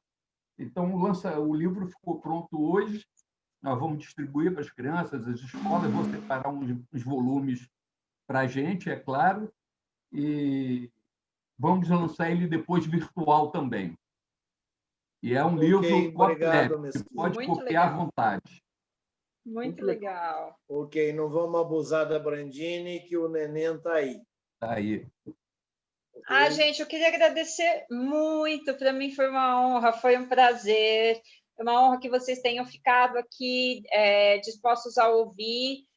Fiquei muito feliz e, poxa, vamos botar a pilha para em Santa Rita a gente fazer a Praça da Cidadania Digital, que, olha, eu já tenho ideias de pegar o pessoal da Itália, eu sei que topa, e a gente pode pegar de vários outros países, e aí a gente criar uma praça cidadania digital mundial, até com uma ideia de compartilhar quais são as iniciativas de cada lugar na sua praça. Acho que pode ser bem legal. Alberti, se a gente consegue uns patrocínios aí de umas telas de TV enormes e coloca no ambiente umas 3 telas de TV e faz 3 ambientes separados, como se fossem praças separadas. Sim. Bacana. Bacana. Não, temos que tentar fazer. Eu acho que fazer um híbrido aí do que está acontecendo e ao mesmo tempo, né? E botar uma tela na praça. Seria no Hack Inverno ou no pré-Hacktown? Olha, eu acho que a gente precisa assegurar que vai ter Hacktown, né? Se já está lançado a data, tudo. Eu prefiro a gente se garantir com o Hack Inverno. Então, eu acho que pode ser feito numa outra época, é para ser discutido, porque com o Hacktown, como é que fala? A competição é muito grande, o volume de pessoas é muito grande, o negócio pode virar uma bagunça. Sim. Talvez que pudesse ser uma coisa... A praça aqui vira uma muvuca. Fazer um MVP, né, de algo para, de repente, a gente fazer, né, como um teste em julho do ano que vem em Santa Rita. Sim. Deixa eu dizer Quem vai fazer o design também. thinking aí? Roberto, para não abusar, você quer encerrar a parte oficial? As duas, ao mesmo E tempo. para a Brandini poder cuidar dos filhos? O moleque dela E já aí continuamos? Coca-Cola já. Uma? Coca-Cola não, mas batata frita sim. Ele está comendo batata frita sentado na frente da televisão com o pai lá. Feliz da vida lá, vendo Patrulha Canina. Deixa o moleque. Galera, eu não queria dar uma notícia má para vocês, não, mas como eu estou envolvido com pandemia desde março e só com isso, nós estamos numa segunda onda que tem cara de ser 10 vezes pior do que a primeira. Sim. Então, se vocês querem fazer Tá alguma todo coisa mundo falando. física, eu não estou muito afim de viajar, não. Inclusive, nessa segunda onda, nós vamos ter um problema bem brasileiro, porque por causa da primeira onda, nós, entre outras coisas, largamos mão do resto do país, né? Então, para quem não lembra, nós temos um país tropical, mosquito e 4 outras endemias que já estavam rolando. Então, nesse verãozinho, nós vamos ter as outras 5. Nós vamos ter a SARS, vamos ter o Covid, vamos ter a velha e boa dengue de volta, vamos ter a Zika, vamos ter a novíssima chikungunya e vamos ter a febre amarela. Essas pandemias, que ninguém está falando nada, elas continuam sendo mal e porcamente documentadas. As endemias, né? E com a história das queimadas, que ninguém também mapeou, lá que aqui é no inverno, né? Esses animais trouxeram algumas coisas e novos focos, principalmente febre amarela. Só lembrando que febre amarela, apesar de alastrar bem menos, ela tem 50% de mortalidade. Então, ela é muito mais. Um amigo meu morreu de febre amarela, cara, em 5 dias. Então, assim, primeiro conselho a todos, tomarem a vacina da febre amarela, antes de qualquer outra coisa. Segunda coisa, se precaverem desesperadamente contra as coisas que a gente não fala. Né? Nós pegamos pandemia em março e já estava no fim do período clássico lá das praguinhas, mas voltando agora, pelo menos aqui em São Paulo, a 28 graus, verânico de novembro, eu já estou tomando todas as providências em relação a mosquitos. Né? Boa lembrança, Courtney. E só para constar, a pandemia... Só para terminar, desculpe, a pandemia começou em São Paulo pela classe alta. Não sei como foi nos outros lugares. E, neste momento, os 5 maiores hospitais de classe A de São Paulo estão absolutamente lotados. Já teve uma reunião hoje de manhã voltando a se falar em hospitais de campanha. Exatamente. Então, assim, se vocês estão pensando em evento ao vivo, etc, etc, etc, eu voltei a estocar papel higiênico, pinga, batata frita, etc. Bom alerta, Courtney. Mas a gente já tinha falado sobre isso com o Ivan, Courtney, que a segunda onda vai ser pior, provavelmente, que a primeira, e a gente já tem que estar preparado para fazer tudo digital. E por que vai ser pior? Vai ser pior por causa das outras endemias ou vai ser pior porque ela vai ser pior? Não, vai ser pior porque tem as duas coisas, mas tem mais uma outra coisa que a gente não mapeou. No começo dessa pandemia, nós estávamos no plano do quase-sogro Paulo Guedes de melhorar a economia. Então, nós estávamos numa época de pujança. Nós tínhamos estoques de todas as coisas, nós tínhamos uma economia funcionando, todas as cadeias de fornecimento logística super tranquilinhas e etc., e com algumas sobras, inclusive, de verão. Neste momento, nós estamos com todas as cadeias logísticas mundiais destroçadas. E no Brasil também. Então, notícias não alarmantes, mas não desconectadas. Não vai ter mais suco de uva lá da Aurora, porque faltou vidro. Vocês imaginam, se faltou vidro quadradinho para embalar suco de uva, imagina o que mais não vai faltar. Está faltando um monte de coisa, não é só vidro. E é por isso que essa segunda fase vai ser pior. A gente não vai conseguir estocar coisa. Na Europa, o nível de contaminação baixou e agora voltou a subir. Eles estão falando de segunda fase por causa disso. Houve uma queda, eu vou precisar sair. Ok, Brandini. Isso que eu ia lhe dizer. Vamos encerrar aqui o papo sem crise e depois a gente fique continua. à vontade. Alberto, mas olha, super obrigada, gente. É por causa do bebê mesmo. Okay. Mas adorei. Brandini. Se eu pudesse, eu ficava mais. Eu já ia dizer a você que saísse quando quiser. Muito obrigado. Um beijão. Obrigada gente, a todos. Os cavaleiros, um beijão para Brandini. Tchau, Brandini. Ok. Segunda fase, já que não houve encerramento e a muvuca continua, o que está em pauta? Não, segunda fase da pandemia, o que a gente faz da vida? Presença física, eu acho que tem que estar questionável mesmo. Né? Eu acho que é um ponto extremamente importante. Tudo que foi falado até agora é sempre, né, na possibilidade de acontecer. Eu acho que é muito válido isso.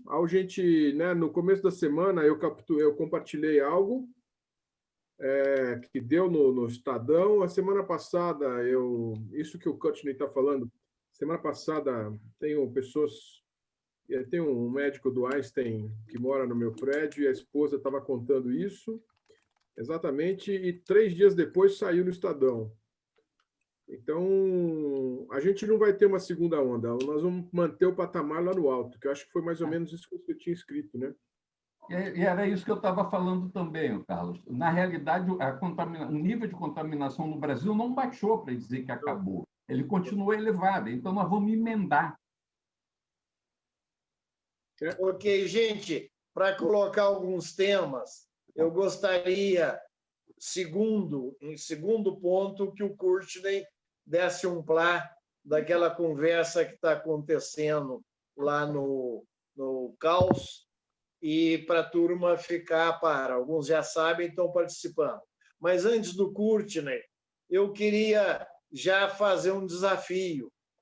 Valéria e Nogueira assumissem o círculo de eventos dentro daquela proposta que o Alberti já desenhou e que dia 15 de dezembro nós vamos fazer oficialmente a proposta de governança do Renacidade, mas já estão aprovados, além do Círculo Mãe, o Círculo de Projetos e o Círculo de Eventos, há até outros. E eu já achava, eu lanço Valéria e Nogueira para tomar conta disso, porque senão o Alberto e eu ficamos aqui botando língua de fora sem conseguir seguir em frente. Não vou pedir resposta, não, porque a resposta só pode ser sim. Mas eu não entendi o que você quer. Então, a resposta é o quê? A gente vai energizar o ciclo de eventos. Aí, Valéria, os homens aqui, eu vou te contar o meu. Eu não entendi. Até parece que não sei, mas explica para ele, Valéria, o Queiroz. O Nogueira, dentro daquele conceito do O2, pelo que eu entendo, nós vamos energizar o círculo de eventos, é isso? Exato. O Papo Sem Crise faz parte do círculo de eventos, ou fará parte. E aí vocês energizaram o mês de novembro, e eu estou lançando vocês para manterem a energização do círculo de eventos. Ok? O curso fugiu, só? Não, ele tinha, acho que um negócio, alguma coisa relacionada a Pix que ele tinha que fazer. Ok. Bom, então o segundo assunto fica adiado, apenas colocando, o Courtney está fazendo uma aceleração do caos, até por razões bastante, enfim, não vamos tocar em ferida, houve uma cisão no outro grupo, e o Courtney resolveu acelerar o caos. E ele está propondo uma energização entre o Renacidade e o Estratégia dos Meira, lá em Recife. E a gente se associar com os Meira é sempre honroso, porque são os melhores do Brasil. Mas isso tem que ficar um pouco mais claro, um pouco mais definido. Como o Courtney saiu, aí então não vamos poder tocar o debate. Segue em frente. Ele fala do Estratégia, porque o Estratégia, na verdade, é uma plataforma de desenvolvimento de projetos digitais, né? Exato. Eu acho que, vejo, eu não sei, eu li um pouco essa discussão que está tendo. Eu acho que a gente precisa saber exatamente o que a gente quer fazer, né? Porque a ideia de usar uma ferramenta, ele tem uma plataforma que eu acho muito legal, uma plataforma de transformação digital, né? Mas a gente falou de fazer a escola de paz. Também é outro assunto. Para mim, não, eu acho que nós temos que, não dá para querer abraçar tudo, porque senão nós vamos nos perder. Eu acho que a escola de paz é a coisa mais legal que a gente saiu daqui. O Nogueira, eu coloco os assuntos. Vocês ou nós é que temos que decidir. Eu até sou mais simpático a essa proposta sua. Escola de paz. A gente precisa fazer alguma coisa focado, que pode ter interferência de outras pessoas, de forma alguma. Eu acho que tem que a interferência que eu falo, a contribuição, a colaboração, eu acho que é super. Mas a gente precisa botar algo em prática. A Escola de Paz surgiu desse projeto, que a gente começou com a Luiz Pinto, eu acho que valia muito a pena a gente focar lá. Então, eu sou suspeito, Nogueira. Eu concordo, mas não posso puxar a sardinha para a minha brasa. Mas concordo plenamente com você. E montar isso nesse formato híbrido da plataforma digital, né? Por isso que eu puxei. A gente consegue abarcar todo mundo. Eu acho que eu concordo plenamente com o Carlos, até porque eu usei o Estratégia, tá, para um projeto meu. Ele é uma ferramenta excelente para desenvolvimento de projetos digitais, né? Porque ele é feito para coisas digitais. Eu acho que ele é muito focado nisso. Mas eu acho que se a gente está engateando com a questão da governança, né? Agora está definindo a questão da governança. Teve o trabalho do Luiz Pinto, que foi muito pontual e foi muito certeiro. E se a gente der continuidade nesse processo, acho que é o que vai realmente gerar impacto. Porque e outra coisa que o Alberti sempre coloca é não perdermos a identidade. Essas associações são sempre boas, desde que não quebrem a nossa identidade como grupo, e é um grupo que está dando certo. E eu acho, e mais do que isso, o que a gente está levando, eu volto a falar, o que a gente está gerando de solução para a sociedade, solução prática, né? Porque a gente fica muito no campo do digital, né? O tempo inteiro pensando em ferramentas, e, cara, a gente tem que fazer muito. Eu acho que foi muito da fala da Lindália isso, né? Cara, como é que a gente vai resolver isso aqui? Então, eu acho que se a gente pegar um problema que é muito mais tangível, a gente consegue desenvolver melhor. Eu concordo com o Carlos. Ok, gente. A questão é que nós estamos ficando maiores do que sonhamos e numa velocidade muito grande. Alberto e eu temos esse compromisso de até dia 15 de dezembro entregar a proposta de governança. Algumas coisas a gente já vai vazando por aí. Eu estou dando a redação final, porque o Alberto está super atarefado com o Inatel, mas o que eu estou colocando é o que todos sabem. com a fundamentação que me coube fazer. É a fundamentação teórica. Mas a prática é o que vocês já sabem. O que está na plataforma Miró, está valendo, Círculo Mãe, Círculo de Eventos, Círculo de Projetos. E há até outras coisinhas mais que vão derivar. Eu estou, na proposta de governança, sendo fiel ao que já foi aprovado aqui.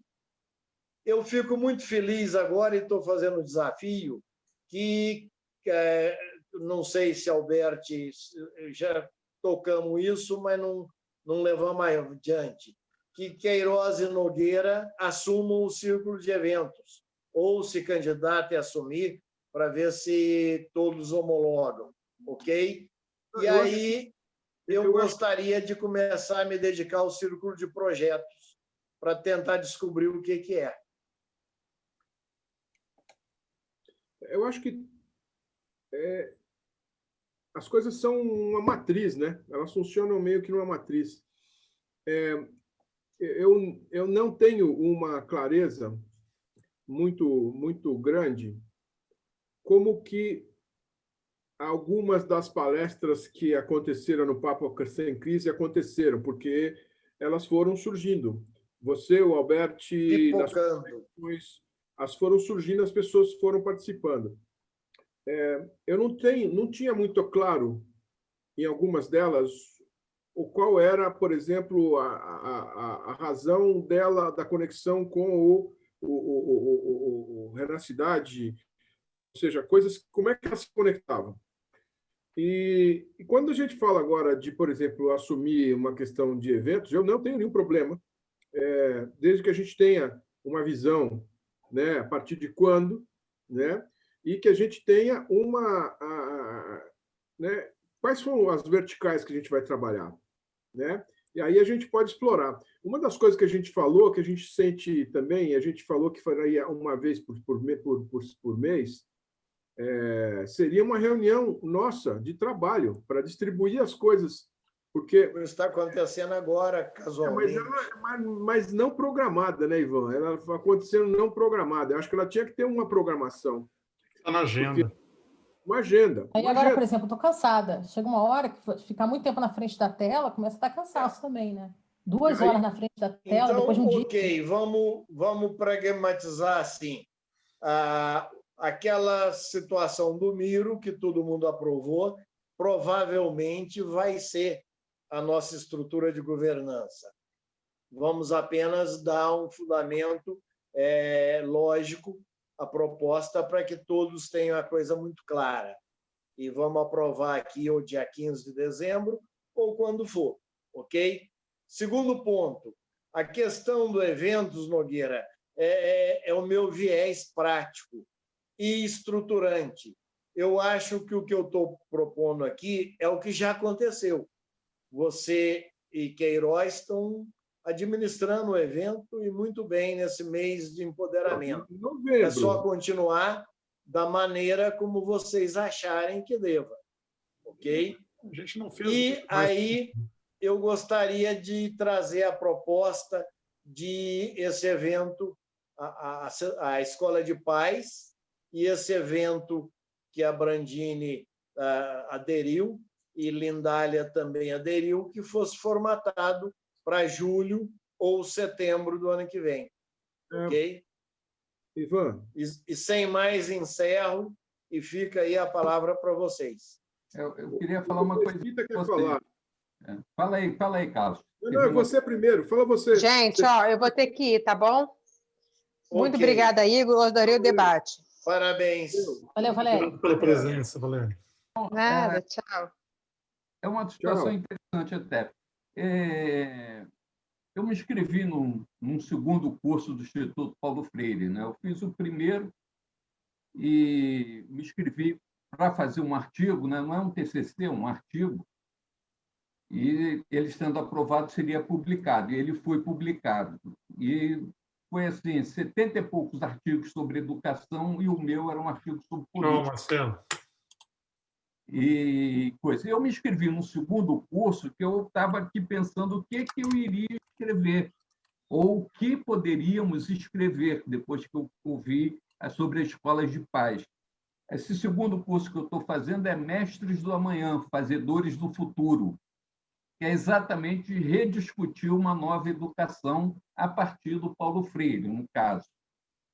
E vocês falaram aí no Escola de Paz, eu não participei dessas reuniões, estava afastado por conta das eleições. E eu acho que eu vou pegar essa história da Escola de Paz, que a gente for desenvolver aqui, com as devidas referências. Bacana, Mesquita. Pode ser o artigo desse segundo curso. Bacana, Mesquita. Então, eu acho que quem sabe você não lidera essa frente. Então, eu ia mencionar, quando o Ivan estava falando, Sérgio, eu acho que é uma coisa que a gente vai conversando e as ideias vão surgindo, né? O propósito nosso do Papo Sem Crise é trazer conhecimento e compartilhar esse conhecimento aqui, certo? Quando a gente fala da Escola de Paz, a gente também quer fazer isso, mas talvez começar com uma coisinha mais leve, né? E eu acho que aqui esse ambiente ele é muito legal. Se a gente conseguir moldar ele para que a gente possa trazer aqui outras pessoas. Eu fui rabiscando aqui, né, o grande desafio que o Alberto sempre fala, como trazer mais gente. Como trazer mais gente, como quebrar esse gelo, como quebrar essa... Putz, eu vou ter que entrar ali, escutar os caras falando, vou ter que ficar lá. Então, como quebrar esse gelo, né? Como fazer que esse cidadão que hoje gosta de praça, que vai na praça fisicamente, ele perca o medo e aceite entrar numa praça virtual? Pode ser com esse telão lá na praça. Pode ser com esse telão na praça. Bacana. Pode ser com esse telão na praça, mas pode ser uma mistura de aqui o virtual, entrando pessoas, então, na praça virtual e na praça real, misturando com Maricá, por exemplo. Então, você imagina, aí sim eu acho que os eventos começam a fazer sentido. Porque aí você está agregando, mas aí, desculpa, só para terminar, 30 segundos ou menos, fazer sentido, mas para mim é muito importante que a gente desenhe isso, que a gente, como é que fala? Dedique tempo de qualidade para desenvolver o que seria isso. E aí a gente formata. Vai lá, Alberto. Não, eu só queria dizer com relação ao evento, né? Com relação a esse evento de, sei lá, de julho, do ano que vem. Eu e o Estevão, a gente participou, eu e o Estevão, acho que não, isso nem foi exposto correndo na cidade. Eu e o Estevão participamos de um desenho de um evento para Londrina, que acabou não acontecendo por causa da pandemia. Nós temos isso pronto, sabe? É um evento híbrido. Então é só o Estevão apresentar aqui e somar com as contribuições de vocês. Então, acabou. Isso aí pode ser, a gente pode co-criar junto esse evento e só pedir para o Estevão apresentar o que nós desenhamos lá para Londrina, tá?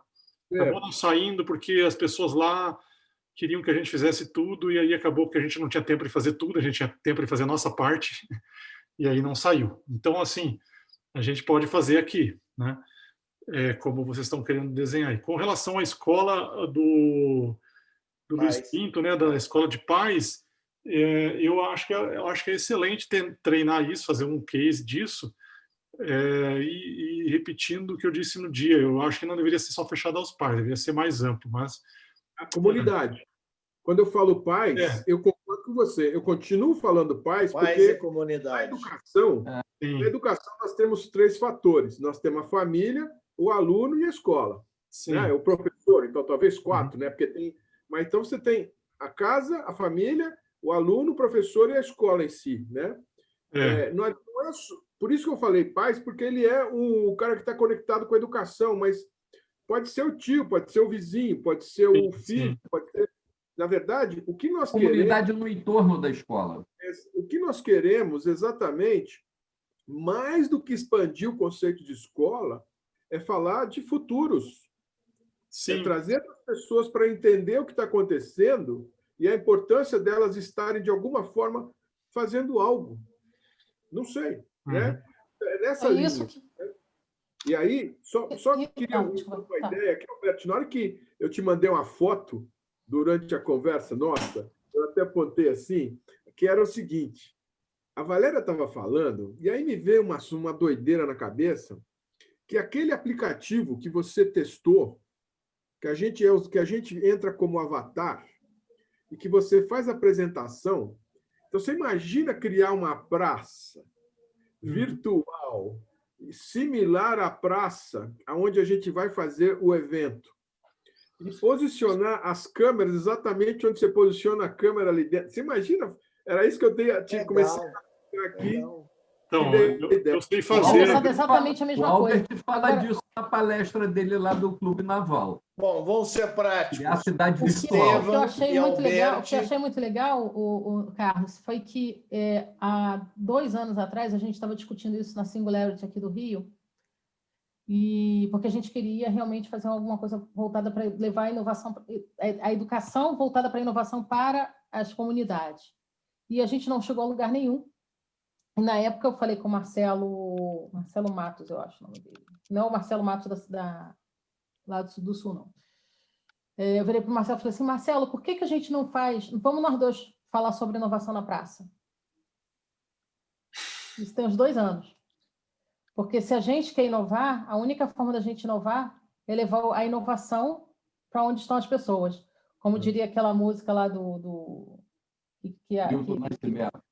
povo tem que ir, todo artista tem que ir aonde o povo está, né? A inovação tem que ir aonde o povo está. Então... Esse ambiente aí, o meu filho entrou nele. Esse ambiente que eu desenhei, meu filho entrou, navegou. Eu não sei se esse ambiente é o ideal para a família inteira. Eu não sei como é que seria o grau de abrangência dele, porque as pessoas não estão... Olha só, as crianças estão acostumadas a habitar esse ambiente. Os pais das crianças não estão. Então, mas aí, o mais legal é a gente conseguir misturar as duas coisas. O pai vai no físico e o filho está ali, ele vai no virtual. Porque, na verdade, a gente tem que falar uma linguagem que vai falar com todos. Nós temos que saber, nós vamos ter que adaptar nossa linguagem para falar com cada um desses players. E nós vamos ter que desenhar isso. Porque tudo... Né? Como nós vamos falar? Quais são os artefatos que nós vamos usar? Quais são as linguagens que nós vamos usar? Né? De que forma nós vamos organizar isso? Para chamar o pai, você, Alberto, talvez vai ter que ir lá bater na porta dos seus vizinhos e falar, vamos comigo, está na hora. Os caras, agora vamos. Para chamar os meninos da escola, como é que fala? Um vídeo do TikTok. Não, aí tem que pedir para as crianças fazer, tem que envolver a rede das crianças, porque a gente não vai conseguir fazer. Ok, gente. Eu acho que a gente tem que ter uma sessão só de ideação. Então, nós temos 2 coisas aqui. Nós temos que fazer uma sessão de ideação do Hack em Praça, o Hack Inverno, sei lá como queira chamar, e uma sessão de ideação dessa aula para os pais. Por quê? O Hack em Praça pode ser até o lançamento disso, né? Mas, porque quando a gente fala de educação, não pode ser um evento solto. Quando a gente fala de educação, tem que ser uma coisa continuada. A gente não pode fazer um evento e não dar continuidade nisso. Né? Por isso que tem que estar ligado com a escola, né? Eu posso falar como a gente... Eu já até comentei isso com vocês. Na nossa estação tecnológica, nós criamos o espaço que é para pegar essa criança que é totalmente virtual e trocar ideias com o idoso, que é o espaço para tecnologias brincantes sem contraindicação. A criança vai aprender a jogar bola de gude, jogar peão, um idoso, um mais velho, vai ensinar eles a fazerem uma peteca e depois a criança vai para o virtual.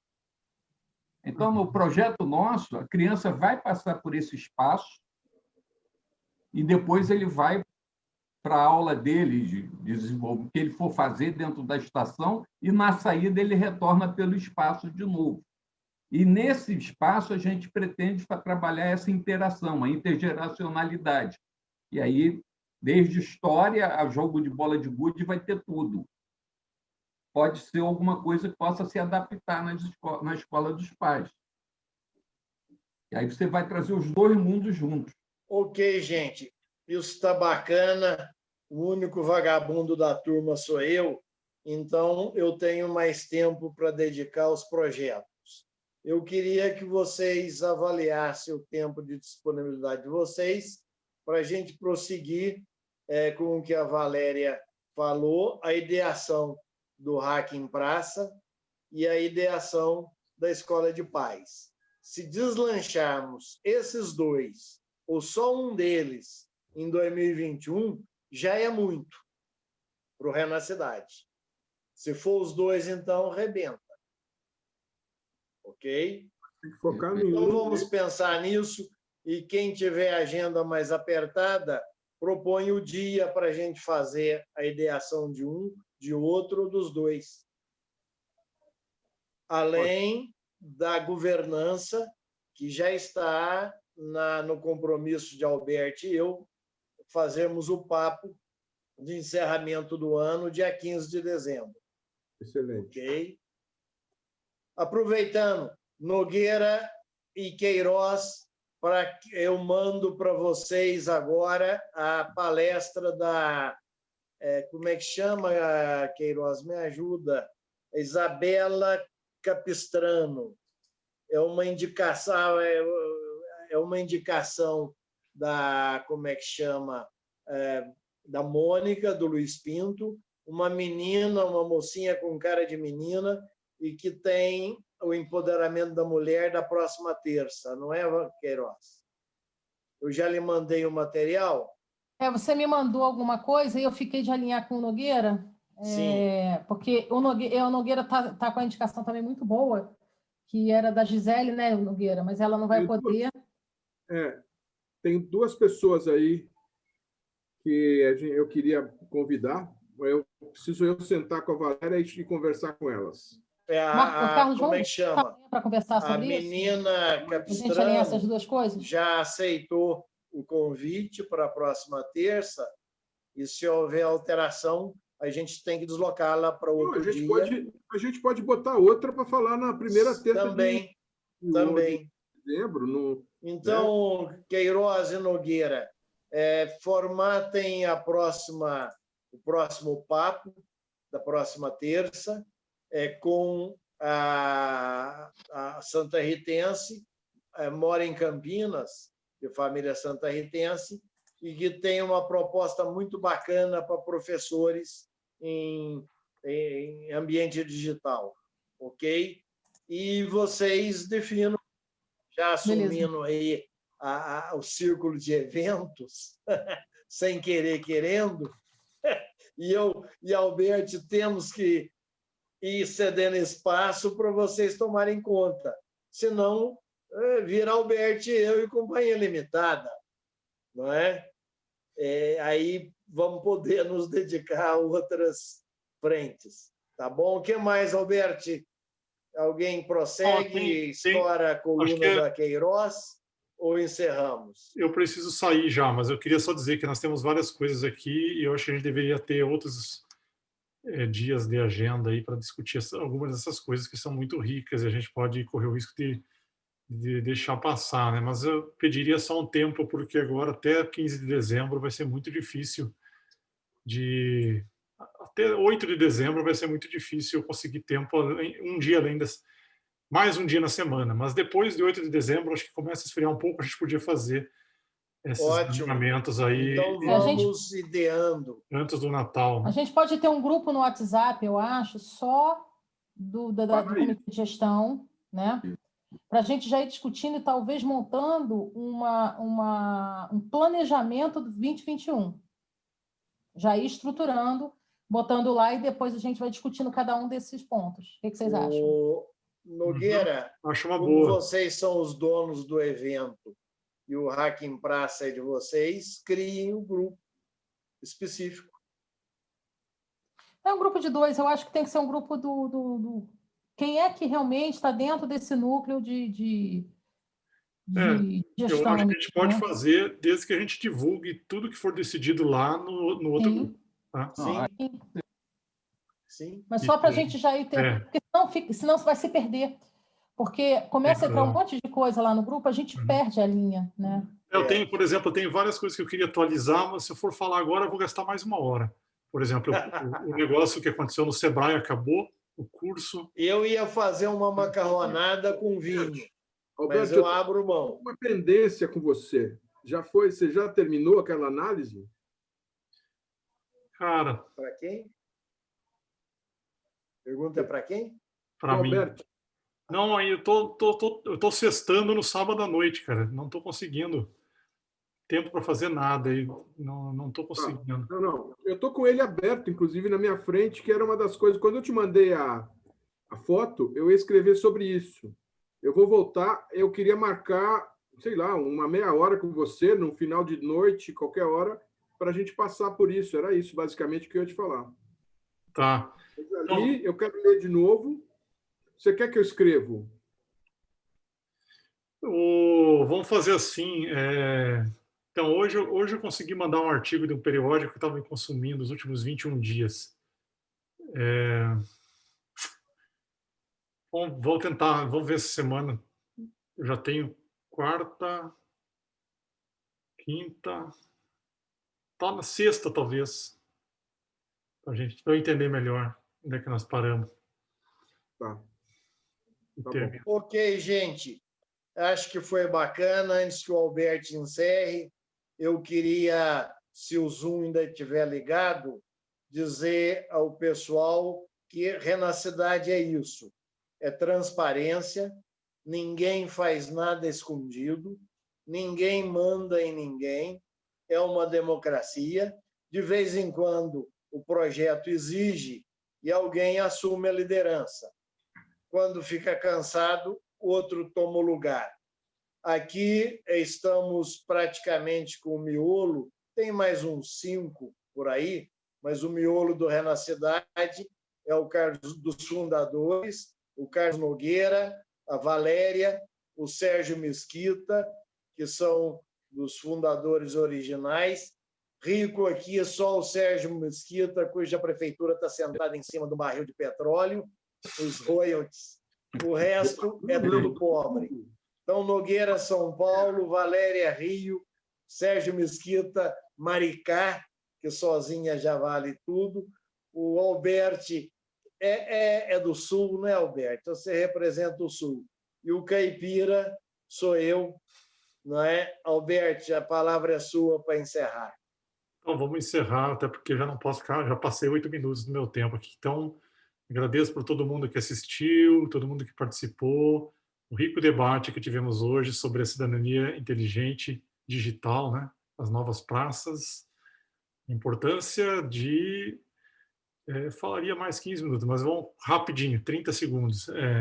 A importância dos valores em rede e do cuidado dos relacionamentos nessas praças, porque praça digital pode ser o caos também, pode ser uma praça do Mad Max. Então, eu não gostaria que fosse. Queria aproveitar a abundância para fazer uma praça que tivesse ética, justiça, os valores, não só inteligente, mas que fosse criativa, que fosse colaborativa, que fosse que curasse, né? Que curasse a gente dos traumas das outras praças. Bom, é isso. Então, a ideação é sua e do Estevam. Então, vamos trabalhar nisso. Tem umas coisas que a gente já fez que eu acho que pode ser útil. Gente, então um abraço, até o próximo. Um abraço Valeu. a todos. Boa noite Tchau, a todos. Obrigado.